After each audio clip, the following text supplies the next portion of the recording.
విషయాన్ని ఆలోచన చేయబోతున్నాము. గత వారంలో మనము సంగతి తెలియకుండుట అనే విషయాన్ని గురించి ఆలోచన చేశాం. దేవుడు కోరుకునేది ఏంటంటే మనము వాస్తవాలను పూర్తిగా తెలుసుకోవాలని. దేవుడు గ్రంథాన్ని ఇవ్వటంలో ప్రధాన ఉద్దేశం ఏంటంటే సత్యాన్ని మనము పూర్తిగా నేర్చుకోవాలని. మానవుడు ఎవరు, ఎలా వచ్చాడు, ఎందుకు వచ్చాడు, ఎక్కడికి వెళ్ళిపోతున్నాడు,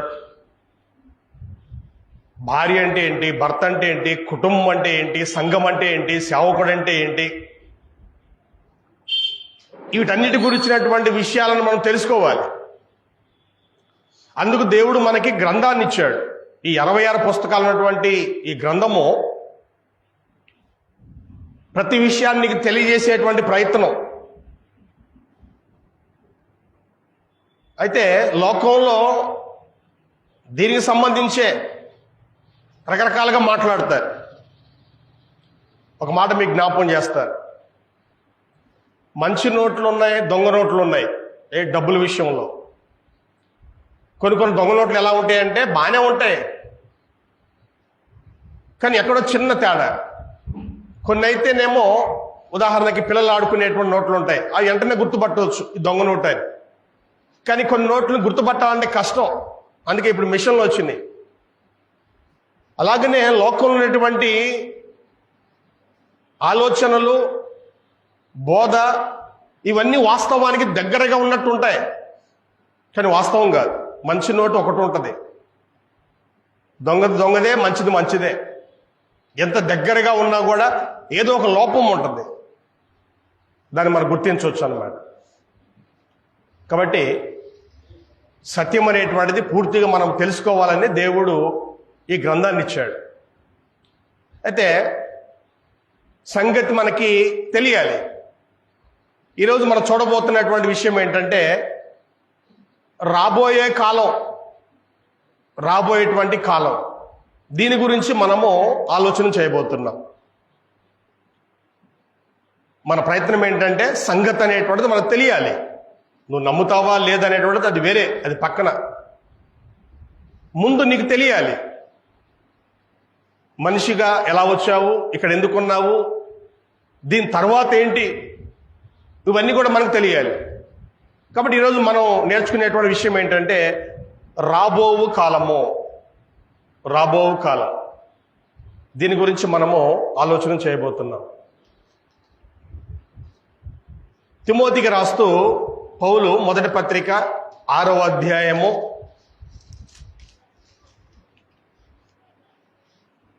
'వాస్తవానికి ఇది ధనవంతులు కూర్చున్నటువంటి సందర్భము. 15 నుంచి 19 వచనాల్లో ధనవంతులైన వారు ఎలా ఉండాలో తెలియజేసే సందర్భం ఇది. 18వ వచనంలో వారు వాస్తవమైన జీవమును సంపాదించుకునే నిమిత్తము రాబోవు కాలమునకు మంచి పునాది తమ కొరకు వేసుకొనుచు, అంటే ధనవంతుల గురించి మాట్లాడుతూ రాబోయేటువంటి కాలం ఒకటి ఉంది, దానికోసం మంచి పునాది తమ కొరకు వేసుకోవాలి అంటాడు. దీని గురించి మనం ఈరోజు ఆలోచన చేయబోతున్నాము. రాబోయేటువంటి కాలం చూడండి. ముందుగా ఈ భూమి మీద మనం ఉంటున్నప్పుడే భవిష్యత్తును గురించినటువంటి ఆలోచన మనం తప్పకుండా చేయాలి. ఈరోజు కొంది తిందాము, మొత్తం కాజేద్దాము అని అంటే ఎలా ఉంటుంది మన జీవితాలు? కష్టం. రాబోయేటువంటి కాలం ఒకటి ఉంది, దాని కొరకు జాగ్రత్త పడాలి, దాచుకోవాలి. మన గవర్నమెంట్ కూడా పొదుపు చేయటం నేర్పిస్తున్నారు. అంటే పొదుపు చేసుకోండి, భవిష్యత్తులో ఏం జరగబోద్దో మనకు తెలియదు. కరువు రావచ్చు, వర్షాలు లేకపోవచ్చు, వ్యాపారాలు అంతగా జరగకపోవచ్చు, పొలాలు పండకపోవచ్చు, ఉద్యోగమే ఓడవచ్చు. కాబట్టి పొదుపు అనేటువంటిది నేర్చుకోండి అని ప్రభుత్వం కూడా నియమించారు. అంటే రాబోయేటువంటి కాలాన్ని గురించి అందరూ కూడా ఆలోచించాలి. ఈ విషయాన్ని నాకు వచ్చినప్పుడల్లా టక్కున గుర్తొచ్చేటువంటిది ఏంటంటే చీమలండి. చీమలు. వాస్తవానికి చీమలను మనం ఎవరు కూడా దృష్టిలో పెట్టుకో. చూడండి, సామెతల గ్రంథము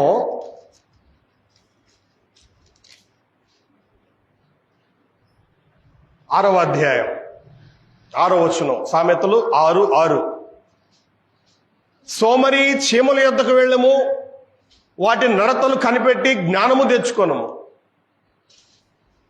చూడండి, చీమల గురించి అంట మనము జ్ఞానం తెచ్చుకోవాలంట. వాటిని చూసి మనం జ్ఞానం తెచ్చుకోవాలంట. వాస్తవానికి వాటికంటే మనం ఎక్కువైన తెలివైన వాళ్ళం. కానీ పరిస్థితులు ఎలా ఉన్నాయంటే వాటిని చూసి మనం నేర్చుకోవాలా. వాటికి న్యాయాధిపతి లేకున్నను, పై విచారణకర్త లేకున్నను, అధిపతి లేకున్నను అవి వేసవి కాలమందు ఆహారము సిద్ధపరచుకొనును, కోతకాలమందు ధాన్యము కూర్చుకొనును. చీమలకు తెలుసంట ఏది కోతకాలము, ఏది వేసవి కాలము. వేసవి కాలంలో ఎక్కువ పంటలు వస్తూ ఉంటాయి కాబట్టి ఇవి వేసవి కాలమందు ఆహారాన్ని సిద్ధపరచుకుంటాయి. ఎక్కడ? భూమి లోపల. వేసవి కాలం తర్వాత వర్షాకాలం వస్తుంది. అప్పుడు చీమలు భూమి పైన జీవించలేవు. వర్షం వస్తుంది, వరద వస్తుంది, మట్టి అంతా కొట్టుకొని పోతా ఉంటుంది. అందుకే చీమలు లోపల నివాసాన్ని ఏర్పాటు చేసుకుంటాయి. ఆహారాన్ని లోపల తీసుకెళ్తాయి. అంటే రాబోయేటువంటి కాలాన్ని చీమలు గుర్తించినాయి. ఇప్పుడేదో కోతకాలము, పంట బాగా ఉంది, తిందాము, కడుపు నిండా తిందాము, సంతోషంగా ఉందాము అని మాత్రమే కాకుండా రాబోయేటువంటి కాలాన్ని గురించి చీమలు ఆలోచన చేస్తున్నాయి. వాటిని చూసి మనం జ్ఞానం తెచ్చుకోవాలి. అయితే మనకు కూడా ఉంది జ్ఞానం. అంటే అందరికీ కాదు, కొంతమందికి.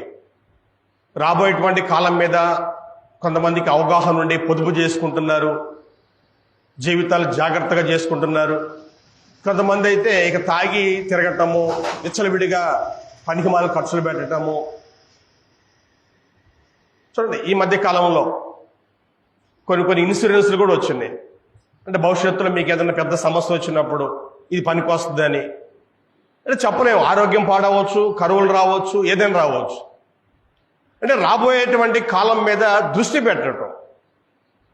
చీమలు చూసి మనము నేర్చుకోవాలి. వేసవి కాలాన్ని గుర్తిస్తున్నాయి, రాబోయేటువంటి వర్షాకాలాన్ని గుర్తిస్తున్నాయి, జాగ్రత్త పడుతున్నాయి. వేసవి కాలంలో కష్టపడి పని చేసుకుంటాయి. కాబట్టి ఈరోజు మనం చేసేటువంటి ప్రయత్నం కూడా ఇదే, రాబోయేటువంటి కాలాన్ని గురించినటువంటి సిద్ధపాటు. ఒక సంఘటన నేను మీకు జ్ఞాపకం చేసి నేను ముందుకెళ్తాను. యెహోషువ గ్రంథంలో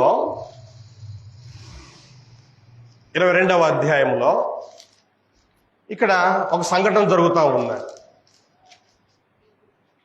యెహోషువ గ్రంథము 22వ అధ్యాయం. ఇది చదవక ముందు ఒకసారి మీకు ఒక విషయాన్ని నేను జ్ఞాపకం చేస్తాను. ఈ రూబేను గోత్రం, మనకు తెలుసు ఇశ్రాయేలు 12 గోత్రాల్లో అసలు యాకోబుకి పెద్ద కొడుకు ఎవరు అనంటే రూబేన్ అని. కాబట్టి రూబేనుకి ఒక గోత్రం వచ్చింది. రూబేను, షిమ్యోను, లేవి, ఇలా 12 మందికి ఉన్నారు కదా. ఈ రూబేను గోత్రము, అలాగనే గాదు అనేటువంటి ఒక గోత్రము, మనష్షే అనేటువంటి గోత్రంలో సగం మంది. సంఖ్యాకాండము 32వ అధ్యాయంలో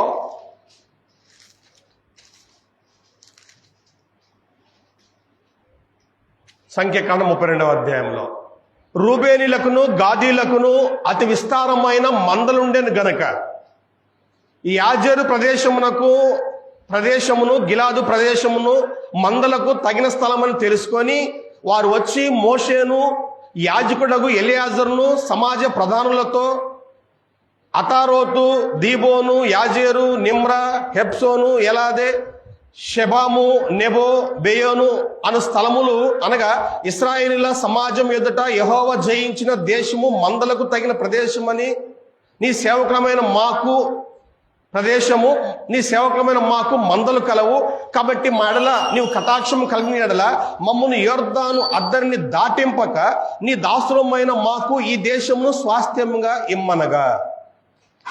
యొర్దాను దాటలేదు. ఇంకా యొర్దాను దాటితే అక్కడ నుంచి కనాను దేశం. అయితే వీళ్ళు యొర్దాను కంటే ముందే ఉండి ఆ ప్రదేశం అంట కొన్ని ఇందాక చదివాం కదా, కొన్ని ప్రదేశాలు అవి పచ్చగా ఉన్నాయి. వీళ్ళకేమో అతి విస్తారమైన మందలు ఉన్నాయంట. అంటే వీళ్ళకి గొర్రెలు మేకలు ఎక్కువ ఉన్నాయి ఈ 2 గోత్రాల వారికి. వీళ్ళు అంటున్నారు, మేము ఇక్కడే ఆగిపోతాం, మేము దీన్ని పంచుకుంటాం, మీరేం లోపలికి వెళ్ళి ఆ దేశాన్ని ఆక్రమించుకోండి, మేము ఇక్కడ ఉంటాము అంటున్నారు. దానికి మోషే, మీరు సగం మంది అంటే కొంతమంది ఇక్కడ ఆగిపోతే మిగతా వాళ్ళు అక్కడికి వెళ్ళిన తర్వాత ఏం చేయాలి? యుద్ధాలు చేయాలి. యుద్ధం చేసేటప్పుడు జనం తక్కువైతే కొంత మనకి భయం వేస్తూ ఉంటుంది. అదే జనం పెరుగుతూ ఉంటే, ఉన్న జనం అంతా పోరాడుతూ ఉంటే ధైర్యం ఉంటుంది. కాబట్టి మీలో కొంతమంది ఆగిపోతే, 2 గోత్రాల వాళ్ళు ఇక్కడే ఆగిపోతే మిగతా వాళ్ళకి భయం వేస్తుంది కదా. అలా కాదు, మీరు కూడా రావాలి మాతో పాటు అని అంటే, అప్పుడు వాళ్ళు ఏం చెప్పారు అని అంటే, మా గొర్రెలు ఇక్కడే వదిలేస్తాం, మా మేకలు ఇక్కడే వదిలేస్తాం, ఆ తర్వాత మా భార్యల్ని ఇక్కడే వదిలేస్తాం. యుద్ధానికి పనికొచ్చేవాళ్ళు అంటే 20 సంవత్సరాలు దాటినటువంటి మగవాళ్ళు మాత్రమే యుద్ధంలో ఉంటారు. 20 సంవత్సరాలు దాటినటువంటి ప్రతి మగవాడు మీ అంట వస్తాం, అన్ని యుద్ధాలు చేసి మీరంతా సెటిల్ అయిన తర్వాత మేము తిరిగి ఇక్కడికి వస్తాము అని ఒప్పందం చేసుకున్నారు. మోషే కూడా దానికి అంగీకరించారు. సరే, ఇప్పుడు ముసలోళ్ళు స్త్రీలంటే వాళ్ళతో అవసరం లేదు, కాబట్టి మీ మందలు మీ స్త్రీలు ఇక్కడే ఉండండి అని చెప్పి యుద్ధానికి పనికొచ్చేటువంటి యవనస్తుల్ని పంపించారు. అంత యుద్ధం చేశారు, అంతా సెటిల్ అయిపోయింది. యెహోషువ నాయకత్వంలో దేశం మొత్తం పంచుకున్నారు. మరలా వీళ్ళు తిరిగి వచ్చి మోషే చెప్పినట్లుగా వీళ్ళు తిరిగి వచ్చి యొర్దానికి యువతల కాపురం ఉంటున్నారు. అయితే ఇప్పుడు మన 22వ అధ్యాయానికి మనం వద్దాం. యెహోషువ గ్రంథము 22వ అధ్యాయంలో వీళ్ళు చేసినటువంటి పని ఏంటంటే 10వ వచనం, రూబేనులను గాదీలను మనష్షే అర్థగోత్రపు వారును అక్కడ యొర్దాను దగ్గర ఒక బలిపీఠం కట్టిరి, అది చూపునకు గొప్ప బలిపీఠమే. ఒక బలిపీఠం కట్టుకున్నారంట యువతల వీళ్ళు. 11వ వచనం, అప్పుడు రూబేనులను గాదీలను మనష్షే అర్థగోత్రపు వారును ఇశ్రాయేలీయుల ఎదుటి వైపున యొర్దాను ప్రదేశంలో కనాను దేశం ఎదుట బలిపీఠం కట్టిరని ఇశ్రాయేలుకు వర్తమానం వచ్చాను. ఇశ్రాయేలు ఆ మాట వినినప్పుడు సమాజమంతా వారితో యుద్ధం చేయుటకు షిలోహులో కూడి వీళ్ళు ఒక పెద్ద బలిపీఠం కట్టారంట. చూపునకి అది గొప్పదే. యొర్దానికి అవతలేమో ఇశ్రాయేలు ఉంటున్నారు, అక్కడ యెరూషలేములో దేవుడు అంటే అప్పటిదాకా యెరూషలేము లేదు, షిలోహు అనేటువంటి ఒక ప్రాంతంలో గుడారం ఉంది. అంటే ప్రత్యక్ష గుడారం అనేటువంటిది యొర్దానికి అవతల ఉంది, అక్కడే బలు అర్పించాలి. వీళ్ళేం చేశారు అంటే యొర్దానికి యువతల ఒక పెద్ద బలిపీఠం కట్టారు, గొప్ప బలిపీఠం కట్టారు. ఆ సంగతి వాళ్ళకి వినపడిందంట. ఇప్పుడు దేశము 2 ముక్కలుగా ఉన్నట్టుగా ఉంటుంది. యొర్దానికి యువతలేమో 2.5 గోత్రాల వాళ్ళు, యొర్దానికి అవతల 10.5 గోత్రాల వాళ్ళు, మధ్యలో యొర్దాను నది ఉంటుంది. కాబట్టి వాళ్ళు సమాచారం పోయినప్పుడు వాళ్ళు వీళ్ళతో యుద్ధం చేయడానికి సిద్ధపడ్డారంట. కారణం ఏంటంటే ఇశ్రాయేల్ దేశం మొత్తంలో కూడా ఒకటే మందిరం ఉండాలి, 2, 3 ఉండటానికి లేదు, ఒకటే మందిరం ఉండాలి, అందరూ అక్కడికే రావాలి. కానీ వీళ్ళు ఏం చేశారు అని అంటే యువతలో ఒక పెద్ద బలిపీఠం కట్టారు. దానికి వాళ్ళు కోపం వచ్చి యుద్ధం చేయటానికి వచ్చారంట. ఇప్పుడు చెప్తున్నారు 21వ వచనం నుంచి, అందుకు రూబేనులను గాదీలను మనష్షే అర్థగోత్రపు వారును ఇశ్రాయేళ్ల ప్రధానులతో ఇచ్చిన ఉత్తరం ఏమనగా, దేవుళ్ళలో యెహోవా దేవుడు, దేవుళ్ళలో యెహోవాయే దేవుడు, సంగతి ఆయనకు తెలియను, ఇశ్రాయేలు తెలుసుకొందురు. ద్రోహము చేతనైనను యెహోవా మీద తిరుగుబాటు చేతనైనను మేము ఈ పని చేసిన ఎడల నేడు మమ్మల్ని బ్రతకనీయకుడి, యెహోవాను అనుసరింపక తొలగిపోయి దహన బలులను నైవేద్యమైనను దాని మీద అర్పించుటకే గాని సమాధాన బలులను దాని మీద అర్పించుటే గాని మేము ఈ బలిపీఠమును కట్టిన యెడల యెహోవా తానే విమర్శ చేయును గాక. వేరొక హేతు చేతన ఈ బలిపీఠము కట్టిద్దిమి. ఏమనగా రాబోవు కాలమున, ఈ మాట గుర్తుంచుకోండి, రాబోవు కాలమున మీ సంతానపు వారు మా సంతానపు వారితో ఇశ్రాయేలు దేవుడైన యెహోవాతో మీకేమి సంబంధము? చూడండి, అసలు సమస్య ఏంటంటే ఎందుకు మేము కట్టామంటే ఏదో బలి ఇవ్వటానికి పండగ చేయటానికి మేము కట్టలా. కేవలము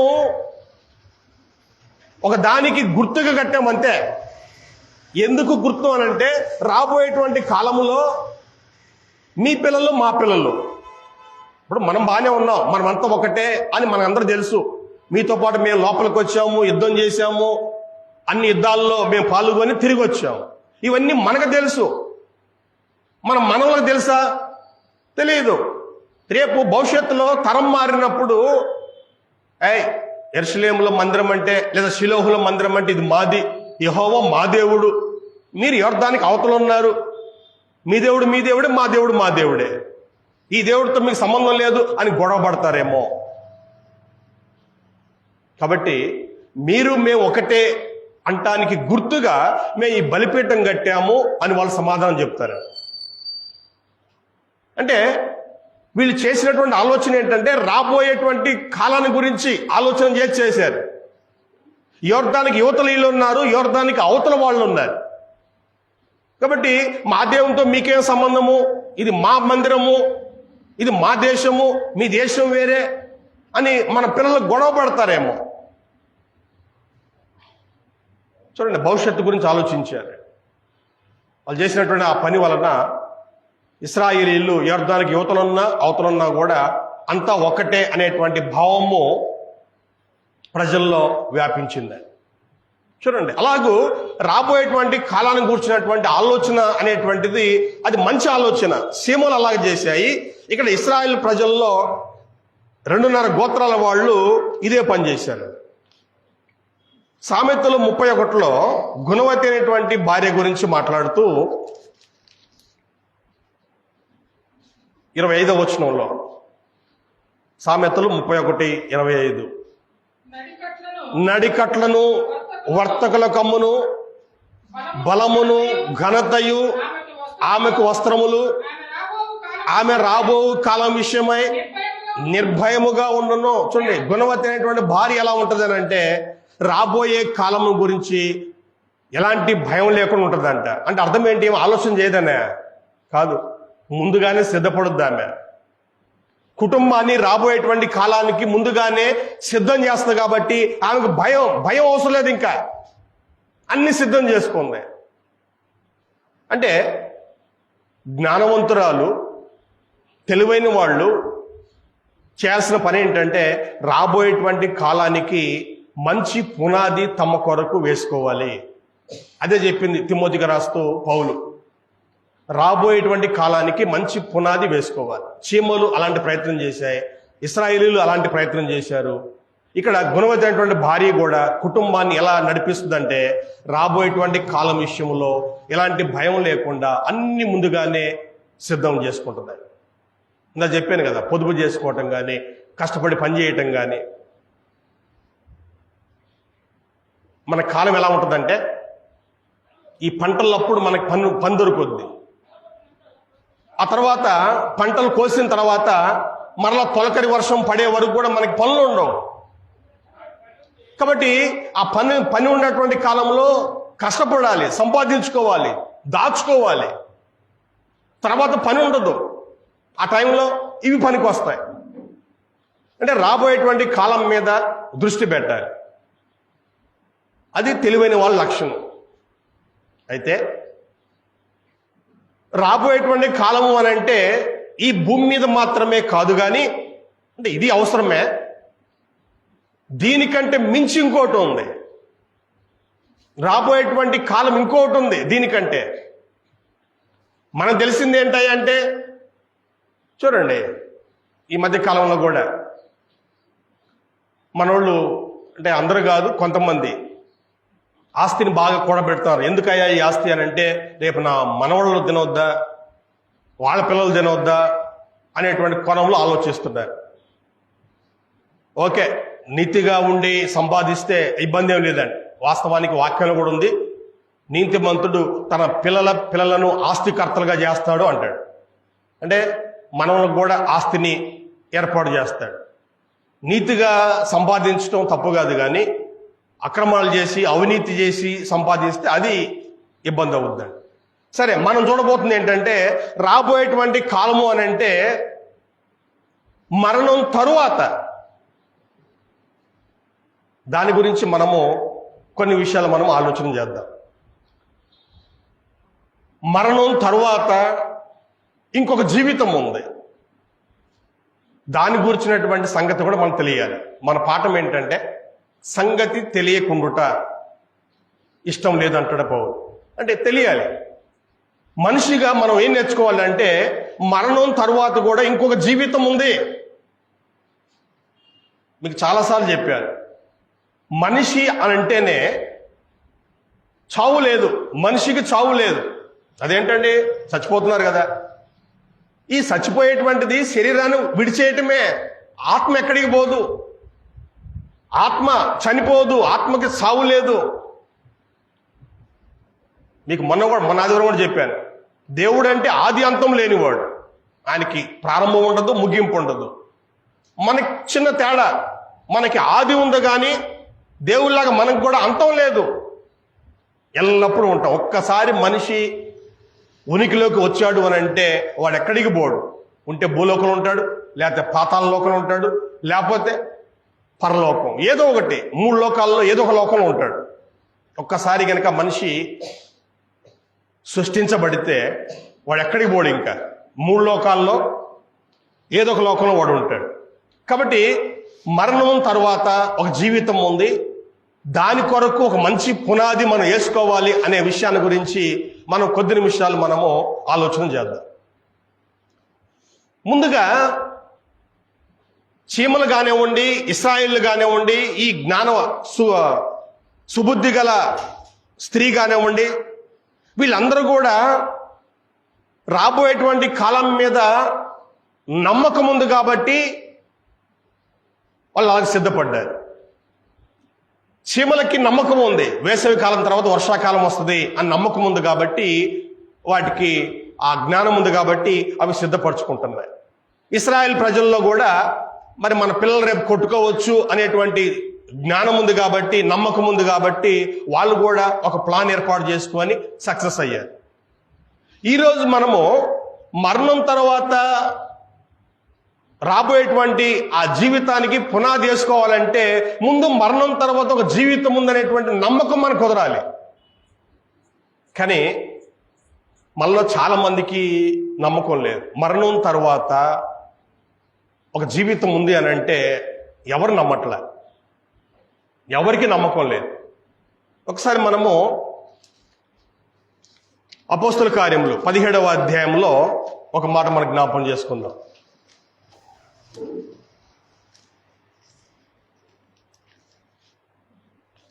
అపోస్తుల కార్యములు 17వ అధ్యాయం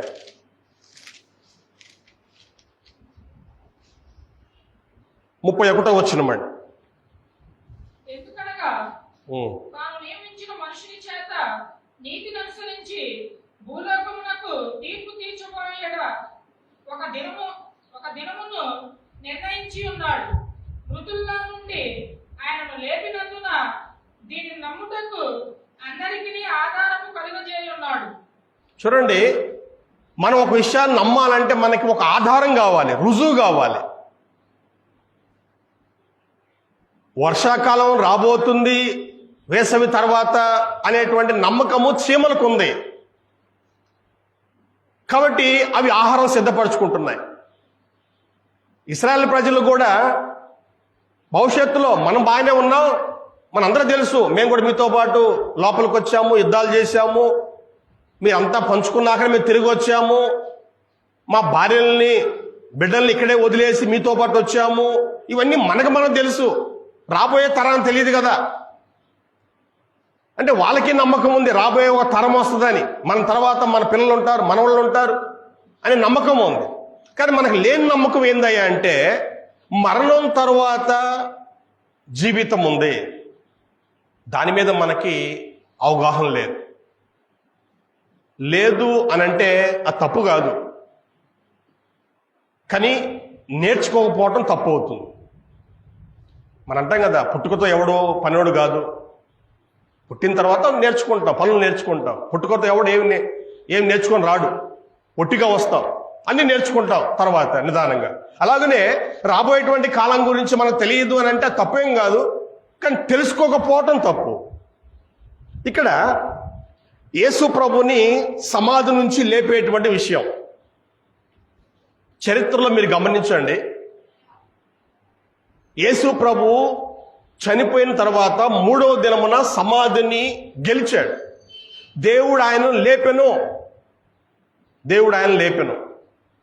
ఈ లేపటం అనేటువంటిది మిగతా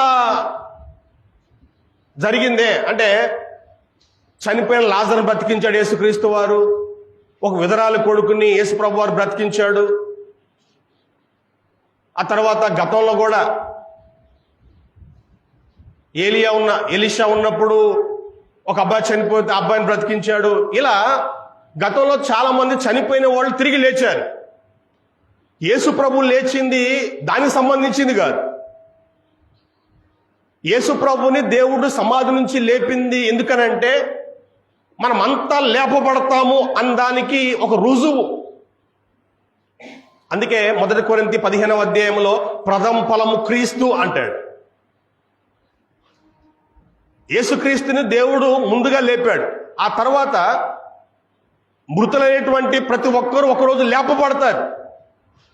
దానికి రుజువుగానే యేసుక్రీస్తుని లేపాడంట. చూడండి, అక్కడ స్పష్టంగా చెప్తున్నాడు, మృతుల్లో నుండి ఆయన లేపినందున దీన్ని నమ్ముటకు అందరికీ ఆధారం కలుగజేసి ఉన్నాడు. యేసు ప్రభుని లేపింది ఎందుకు అని అంటే అందరికీ ఆధారం కలుగజేయటానికి. రేపు నిన్ను కూడా లేపుతాను, నువ్వు మంచోడువా చెడ్డోడువా ఆ తర్వాత మృతులైన ప్రతి ఒక్కరూ లేపబడుదురు. యేసుక్రీస్తు ఎలాగైతే లేచాడో సమాధిని గెలిచి, రేపు మనం అందరం కూడా మరణాన్ని గెలిచి లేవబోతున్నాం, నువ్వు చెడ్డోడువైనా మంచోడువైనా.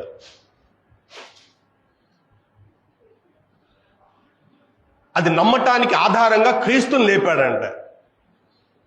అయితే మనము యేసుక్రీస్తు ఎందుకు లేచాడు అనే దాన్ని ఈ కోణంలో ఆలోచన చేయం. కానీ వాస్తవానికి దేవుడు చేసిన ప్రయత్నం ఏంటంటే రుజువు కోసం, అందరికీ ఆధారం కలగజేయడం కోసము దేవుడు యేసుక్రీస్తును సమాధి నుంచి లేపాడు. మనందరూ తెలుసు కదా, యూదులు ఆయన్ని చంపాలని పట్టుబట్టి కేకలేసి గోల చేసి పిలాతు వద్దన్నా కూడా ఆయన చంపాల్సిందే అని చెప్పి పట్టుబట్టి ఆయనకి మరణశిక్ష వేయించారు. సరే, ఆ తర్వాత వాళ్ళకి వాడు గుర్తొచ్చింది, అయ్యా ఆ వంచకుడు అంటే ఆ మోసగాడు, యేసు ప్రభు అంటే మోసగాడు అంట. ఆ వంచకుడు బ్రతికున్నప్పుడు ఒక మాట చెప్పాడు, నేను 3 రోజులు తిరిగి లేస్తానని చెప్పాడు. ఆ లేవటం ఏదో ఆ తర్వాత సంగతి, ముందు ఆయన శిష్యులు వచ్చి శవాన్ని ఎత్తుకొని పోయి ఆయన లేచాడని ప్రచారం చేస్తారేమో. మొదటి వంచన కంటే కడపటి వంచన మరి చెడ్డదయగా ఉంటుంది అని చెప్తే అప్పుడు ఆ ప్రభుత్వం వాళ్ళు ఏమని చేశారంటే, ఆల్రెడీ మేము సైనికులు పెట్టాము, మీరు కూడా ఒక కాపలా ఉండండి. ఇటు సైనికులు కాపలా ఉంటున్నారు, అటు మతపరంగా కొంతమంది బంటురౌతులు కూడా సమాధిని భద్రంగా కాపలా కాస్తున్నారు. 2 బ్యాచీలు, ప్రభుత్వం తరపు నుంచి కొంతమంది, యోధా మతం నుంచి కొంతమంది, ఇలా 2 బ్యాచీలు సమాధిని భద్రంగా కాశారు. కానీ దేవుడు దేవదూతలను పంపిస్తే వాళ్ళని చూడగానే వీళ్ళకి భయం వేసింది, సచ్చినోళ్ళలాగా పడిపోయారు. కాపలా ఉన్నవాళ్ళు సచ్చినోళ్ళలాగా పడిపోయారు. ఆ రాయి తొలగించబడింది. ప్రభువు మరణాన్ని గెలిచాడు. చూడండి, సమాధిలో ఖాళీ సమాధి. తర్వాత మనందరూ తెలుసు, మత్తయి సువార్త 28వ అధ్యాయంలో సైనికులకు బాగా డబ్బులు ఇచ్చి మేము నిద్రపోతుంటే శిష్యులు వచ్చి ఆయన ఎత్తుకొని పోయారని ప్రచారం చేయమన్నారంట. వాళ్ళు డబ్బులు తీసుకొని మేము నిద్రపోతుంటే శిష్యులు వచ్చి ఆయన శవాన్ని ఎత్తుకొని పోయారు అని ప్రచారం చేశారు. దాన్ని చాలామంది నమ్మారంట. దాన్ని బాగా నమ్మారంట. చూడండి, అబద్ధాన్ని నమ్మారు ప్రజలు. ఇక్కడ వాస్తవానికి యేసు ప్రభువు లేచినటువంటిది వాస్తవం, ఎవరు కాదనలేరు. ఆనాటి ప్రభుత్వానికి తెలుసు, ఆనాటి సమాజానికి తెలుసు, యూదులకు తెలుసు యేసుక్రీస్తు సమాధిని గెలిచాడు. దానికి ఇంకా ఆధారం ఏంటంటే 40 రోజుల వరకు ఆయన అనేక మంది కనపడ్డాడు. 40 రోజులని లేచిన తర్వాత కూడా 40 రోజుల వరకు అనేక మంది కనపడ్డాడు. ఇంకా విషయం ఏంటంటే ఆయన తిరిగి వెళ్ళిపోతూ కూడా అందరి కళ్ళ ముందే పైకి వెళ్ళిపోయాడు. అందరూ చూస్తుండగానే పైకి వెళ్ళిపోయాడు. అంటే యేసు ప్రభు సమాధిని గెలిచాడు అనేటువంటిది వాస్తవం. ఇంతకీ ఎందుకు ఆయన లేచాడు అని అంటే మనం అందరం కూడా లేపబడతామంటానికి రుజువుగా దేవుడు ఆయన లేపాడు. అంటే వీటన్నిటి వెనుకున్న ఉద్దేశం ఏంటంటే మరణం తరువాత మనకి ఒక జీవితం ఉంది, రాబోయేటువంటి కాలం ఒకటి ఉంది. మన జీవితం ఇంతటితో ఆగిపోవటం లేదు. మనము శరీరాన్ని మాత్రమే సమాధి చేస్తున్నాం, శరీరాన్ని మట్టికి మట్టిగా మనం అప్పగిస్తాం తప్ప. చూడండి, ప్రసంగి గ్రంథము 12వ అధ్యాయం 7వ వచనం, అందరికీ తెలిసినటువంటి మాటే. ప్రసంగి గ్రంథము 12వ అధ్యాయము 7వ వచనం. అసలు ఈ 12వ అధ్యాయం మొదటి నుంచి కూడా మానవ జీవితం అనేటువంటిది ఎలా ప్రారంభించబడి ఎలా మారిపోతుందో, అంటే గర్భంలో స్టార్ట్ అయినటువంటి ఈ మానవ జీవితము ఆ తర్వాత బయటకు వచ్చిన తర్వాత పెరుగుతూ, ఆ తర్వాత మనకేమైందంటే ముసలితనం వస్తుంది, అప్పుడు చెవులు పనిచేయవు, కాళ్ళు పనిచేయవు. ఇవన్నీ చెప్పుకుంటూ వచ్చిన తర్వాత 7వ వచనం అంటున్నాడు, మన్నైనది వెనుకటి వల్లనే మరలా భూమికి చేరును. మన్నైనది తెలుసుగా మనందరికీ. మన జీవితం అనేటువంటిది 2 ప్రాముఖ్యమైనటువంటి భాగాలు, శరీరము ప్లస్ ఆత్మ. అంటే మూడవది ప్రాణం కూడా ఉంది. శరీరము, ప్రాణము, ఆత్మ, ఈ మూడింటి యొక్క కలయిక మానవుడు. ఎప్పుడైతే మనిషి చనిపోతున్నాడో అంటే మనం ప్రాణం పోయిందంటాం కదా, శరీరం అనేటువంటిది అది మట్టితో వచ్చింది కదా, మనకు తెలుసు. దేవుడు ఏం చేశాడు, మట్టితో ముందు బొమ్మను చేశాడు. ఆ తర్వాత ఆయన వాని నాసికారంధ్రములో జీవవాయువును ఊదగా, అంటే ముక్కులో దేవుడు జీవవాయువును ఊదినప్పుడు అప్పుడు నరుడు జీవించి ఆత్మ అయ్యాడు. కాబట్టి మన్నైనది అంటే మట్టి తీసుకొని బొమ్మ చేశాడు కదా, ఈ మన్ననేది వెనుకటి వలనే ఇదివరట్లాగానే అది మరలా భూమిలోకి చేరుతుంది. అక్కడ చూడండి, ఆత్మ దాన్ని దయచేసిన దేవుని యొద్దకు మరలా పోవును. చూడండి, మట్టి ఏమో మట్టిలో కలిసిపోయింది. మరి దేవుడు జీవవాయువును ఊదాడు కదా, ఆ జీవవాయువు అనేటువంటిది దాన్ని ఆత్మ అంటున్నాము. ఆత్మ దేవుని యొద్దకు వెళ్తుంది, దేవుని యొద్దకు వెళ్తుంది. అంటే మనిషి తర్వాత కూడా మనిషి ఒక జీవితం ఉంది, ఇంకో లోకంలో అతను జీవించవలసి ఉంది. చూడండి, పితరులందరూ ఏమి నమ్మారు అని అంటే మన ఆది కాండంలో మనం గమనించినప్పుడు పితరులందరూ నమ్మినటువంటి విషయం ఏంటంటే మేము మా పితరుల యొద్దకు వెళ్తున్నాము అంటారు.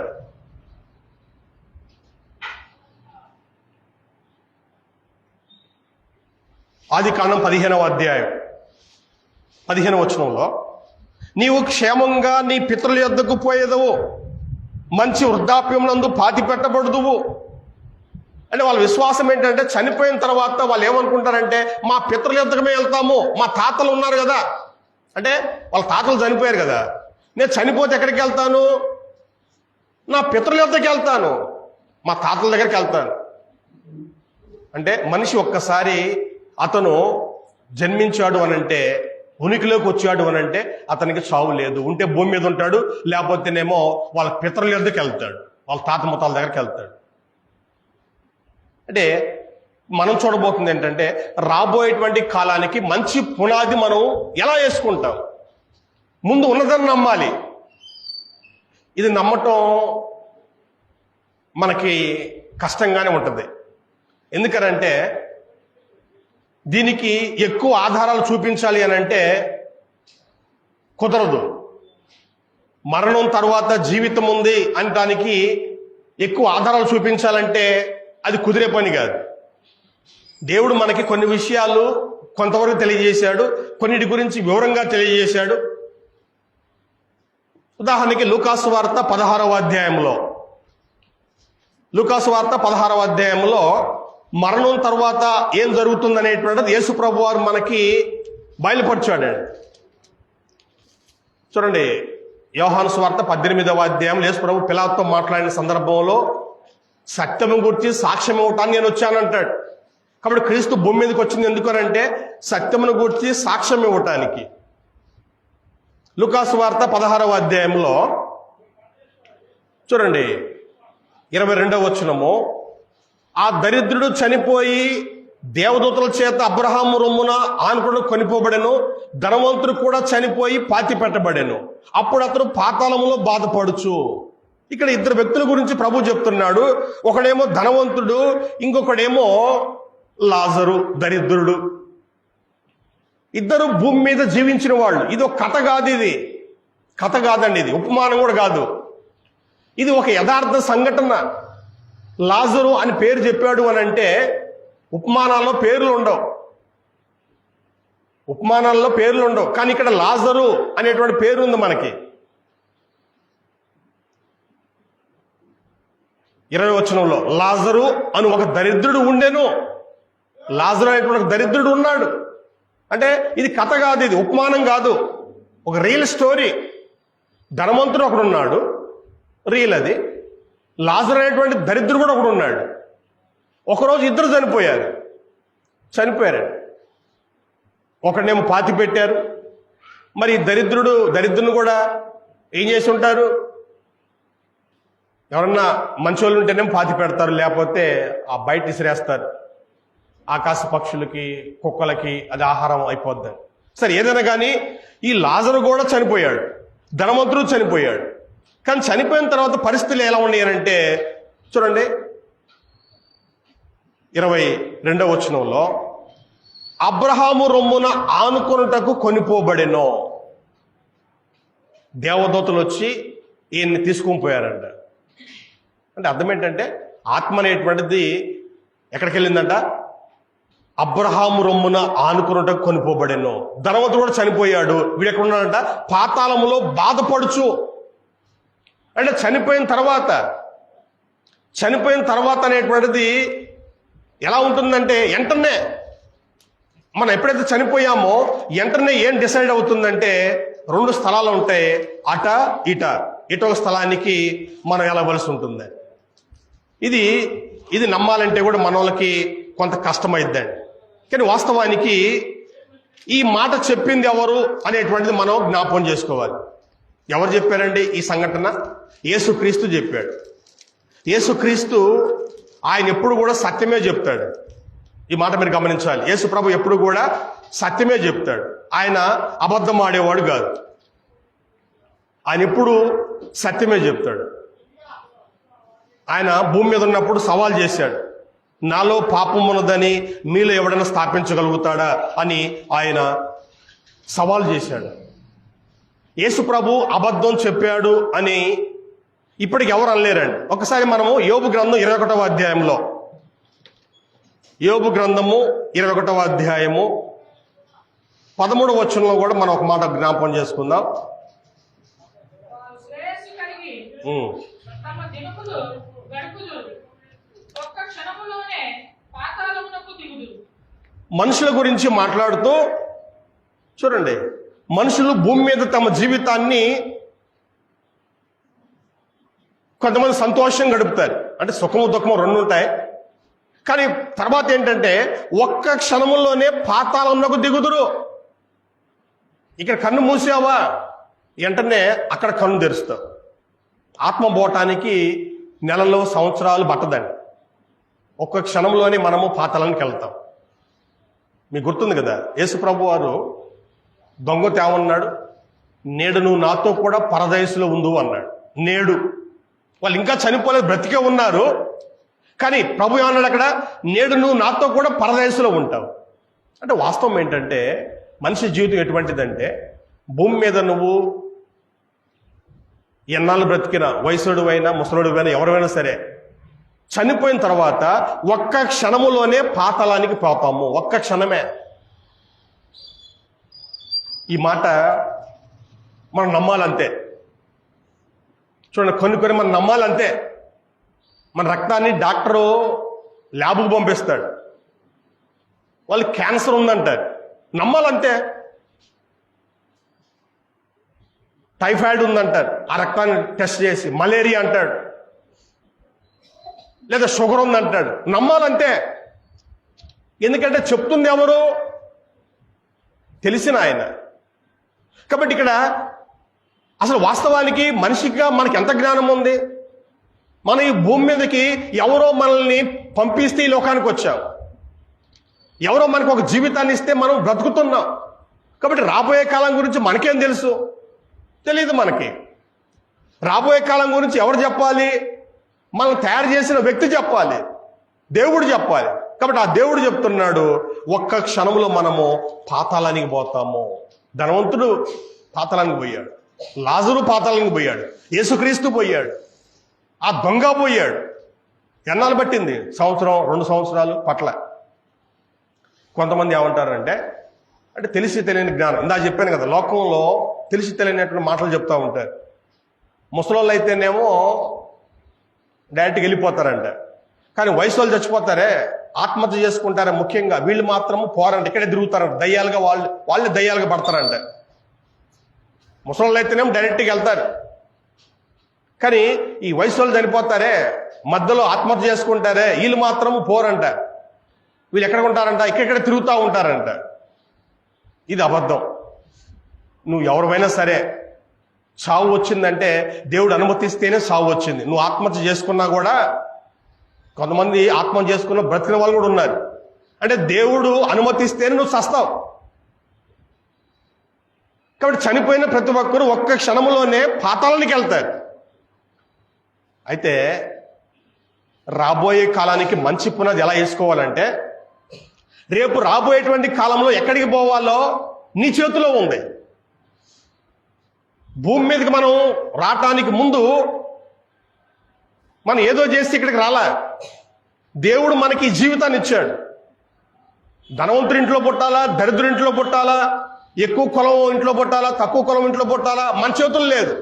దేవుడు మనకి ఎక్కడ అవకాశం ఇస్తే అక్కడికి వచ్చావు. ఇది మన చేతులు లేదు.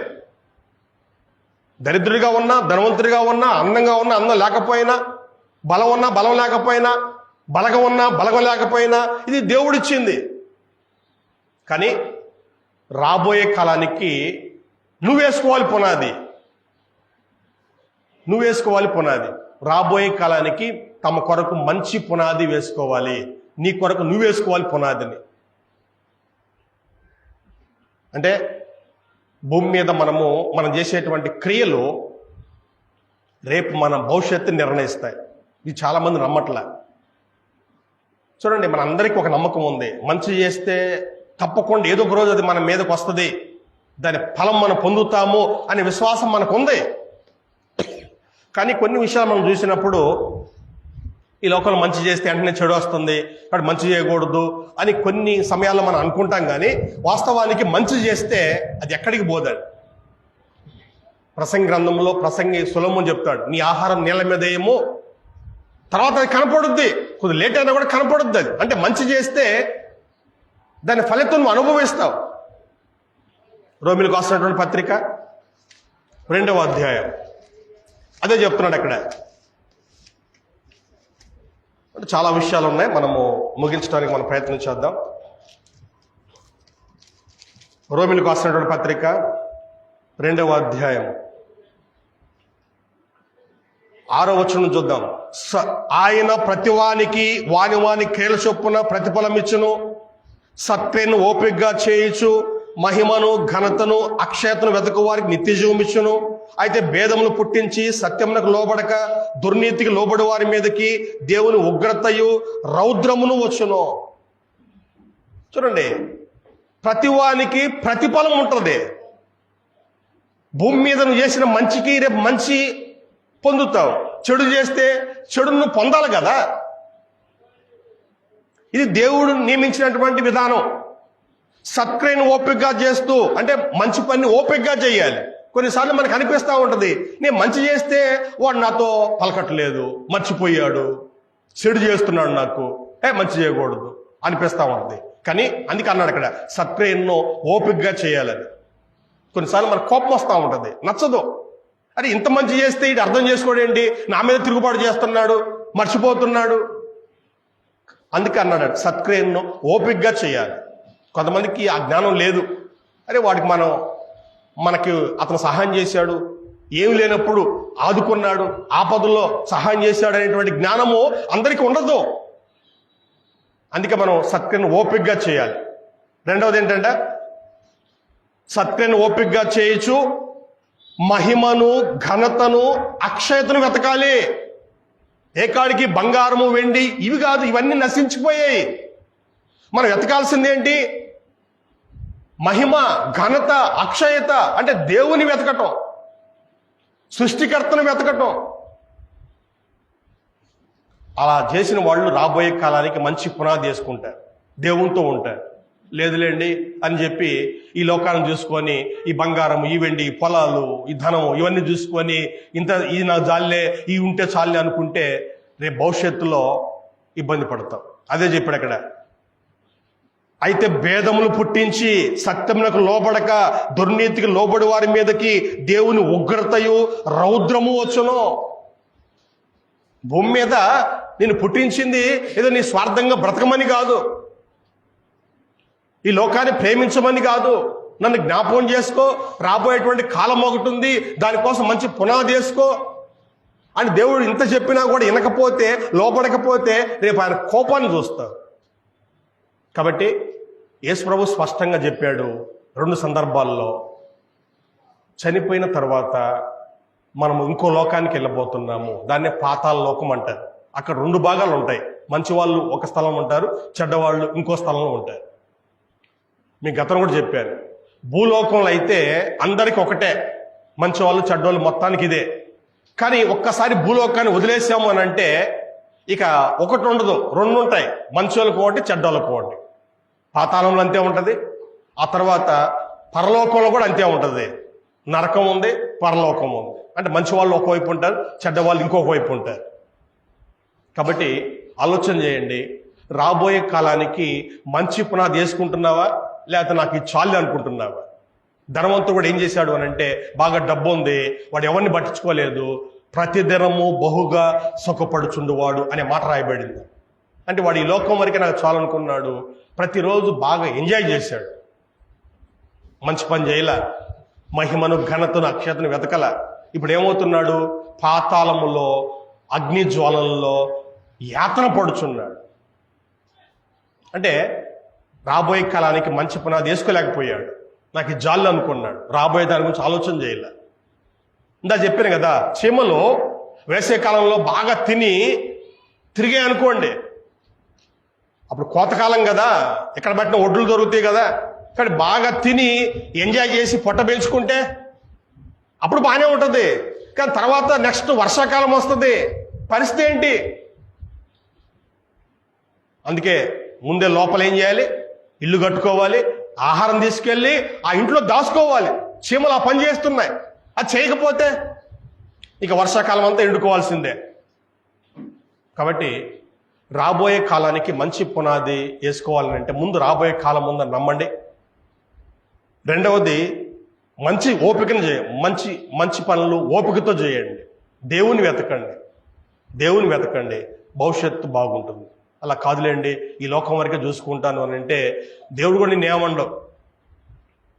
ధనవంతుడు ప్రతిరోజు బహుగా సుఖపడ్డాడు. దేవుడు ఏం చేశాడు? ఏమని చేశాడా? ఏం చేయాల? వాడు బ్రతికినంతకాలం సుఖపడ్డాడు, కానీ తర్వాత ఇబ్బంది పడ్డాడు. కాబట్టి ఆలోచన చేసుకోండి, రాబోయే కాలాల గురించి నేర్చుకోండి, నమ్మండి, మంచి పునాది వేసుకోండి. అప్పుడు మీరు బాగుంటారు. అలా కాకుండా ఈ అల్పకాలం గురించి ఆలోచన చేస్తే భవిష్యత్తులో మనము ఇబ్బంది పడతాం. మోషే ఏం చేశాడంట? అల్పకాలము పాపభోగం అనుభవించడం కంటే అన్నాడు. వాస్తవానికి మోషే అక్కడ ఉన్నాడు, రాజుగారి ఇంట్లో చూడండి రాకుమారుడుగా పెరుగుతున్నాడు. కానీ మోషే ఏమనుకున్నాడంటే నాకు ఇది వద్దు, ఇది కొంతకాలం ఉంటుంది, నాకు దేవుని ప్రజలు కావాలని చెప్పి ఆ రాజభోగాన్ని వదులుకొని దేవుని ప్రజల కోసం వచ్చాడు. ఇవాళ చరిత్రలో ఒక మంచి నాయకుడిగా మిగిలిపోయాడు. దేవుని దృష్టిలో ఒక మంచి విశ్వాసి, సాత్వికుడు. కాబట్టి ఆలోచన చేసుకోండి, రాబోయే కాలం గురించి ఆలోచన చేసుకోండి. మోషే అదే ఆలోచించాడు. ఇప్పుడున్నంత కాలం బాగానే ఉంటా, రాజుగారి కొడుకులాగా బాగానే పెరుగుతా, అన్ని విద్యలు నేర్చుకున్నాడు, జీవితం బాగానే ఉంటుంది. కానీ తర్వాత పరిస్థితి ఏంటి? ఇంకో జీవితం ఉంది కదా. ఇదన్నా 100 సంవత్సరాలు 120 సంవత్సరాలే. రాబోయే కాలము శాశ్వతం. నువ్వు నరకంలో ఉన్నా శాశ్వతం, పరలోకంలో ఉన్నా శాశ్వతం. ఎక్కడికి పోవండి. ప్రతి మనిషి కూడా ఎల్లప్పుడూ ఉంటాడు. ఒకడేమో బాధపడతాడు, ఇంకొకడేమో నెమ్మదిగా ఉంటాడు. ఆలోచన చేసుకుందాం. భవిష్యత్తు కూడా మనకు బాగుండాలి, దాని గురించి సిద్ధపడదాం. మీ అందరికీ వందనాలు తెలియజేస్తూ ఈ మాటలు ముగిస్తున్నాను. ప్రార్థన చేస్తూ మనం రొట్టె విరిచే కార్యక్రమాన్ని జరిగించుకుందాం.